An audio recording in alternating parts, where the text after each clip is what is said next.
Pending আছে আপাতত, মানে সবাই ডিম ভাজছে, তা আমিও টেস্ট করছি আজকে, দেখি ডিম ভাজা হয় কি না। বন্ধুরা তোমার দেখবো ওটা ডিম সত্যি ভাজা হচ্ছে কি না, আমিও টেস্ট করছি, তোমাদের দেখাবো টেস্ট।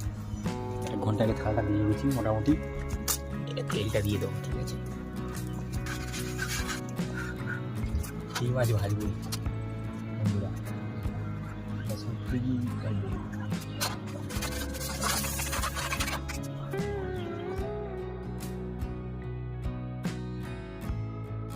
অবশ্যই দেখি আমাদের ডিম ভাজা রেডি হয়েছে কিনা।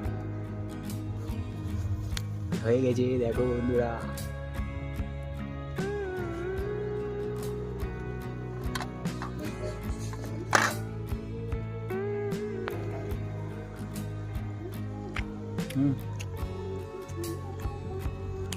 হয়ে গেছে, so tasty।